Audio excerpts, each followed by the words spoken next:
എറണാകുളത്തെ വൻ തോൽവി ചർച്ച ചെയ്യാൻ CPM ജില്ലാ കമ്മിറ്റി യോഗം ചേരുകയാണ്. 2.5 ലക്ഷത്തോളം വോട്ടിനാണ് KJ ഷൈൻ തോറ്റത്. തെരഞ്ഞെടുപ്പ് ഘട്ടത്തിൽ മുതിർന്ന നേതാക്കളോട് ക്ഷോഭിച്ചു എന്നതടക്കം KJ ഷൈനെതിരെ പരാതി ഉയർന്നിരുന്നു.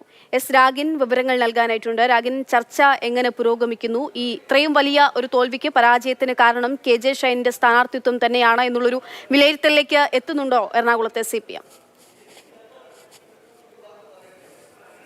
CPM-നെ എറണാകുളത്തെ തോൽവി വലിയ തോതിൽ ഞെട്ടിച്ചിരിക്കുകയാണ്. അതായത് 2.5 ലക്ഷം വോട്ടിന്റെ ഭൂരിപക്ഷമാണ് ഹൈബി ഈഡൻ നേടിയത്. മാത്രമല്ല, കഴിഞ്ഞ തവണത്തെ അപേക്ഷിച്ച് ഏകദേശം 90,000-ഓളം വോട്ടിന്റെ ചോർച്ച, അതായത് 8% വോട്ടിന്റെ ചോർച്ചയും എറണാകുളത്ത് സംഭവിച്ചു.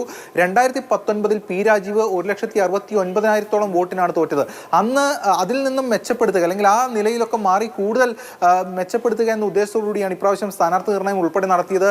ലത്തീൻ സമുദായാംഗം, വനിതാ സ്ഥാനാർത്ഥി, അതോടൊപ്പം തന്നെ പാർട്ടി ലോക്കൽ കമ്മിറ്റി അംഗം, മാത്രമല്ല ഈ പ്രചരണ രംഗത്തടക്കം കൂടുതൽ മുന്നേറാൻ ഉള്ള ശ്രമങ്ങളൊക്കെ തന്നെ പാർട്ടി നടത്തിയിരുന്നു. പക്ഷേ എന്നിട്ടും വോട്ട് വിഹിതത്തിൽ വൻ ഇടിവാണ് സംഭവിച്ചത്. ഇത് വിശദമായി പരിശോധിക്കുകയാണ് പാർട്ടി.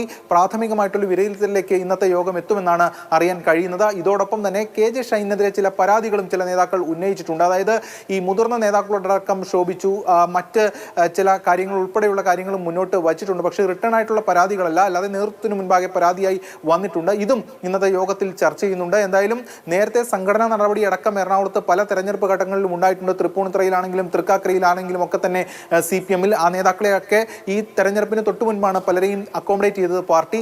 അതിനുശേഷം ഫുൾ ഫ്ലഡ്ജ് ആയിട്ട് തെരഞ്ഞെടുപ്പിലേക്ക് പോയപ്പോഴും പാർട്ടിക്ക് തിരിച്ചടി നേരിട്ടിരിക്കുകയാണ്. അതുകൊണ്ട് വിശദമായി തന്നെ ചർച്ച ചെയ്യണമെന്ന സംസ്ഥാന കമ്മിറ്റിയുടെ അടക്കം നിർദ്ദേശമുണ്ട്. അതിന്റെ ഭാഗമായിട്ടാണ് ഇപ്പോൾ ജില്ലാ കമ്മിറ്റി യോഗം ചേർന്നുകൊണ്ടിരിക്കുന്നത്.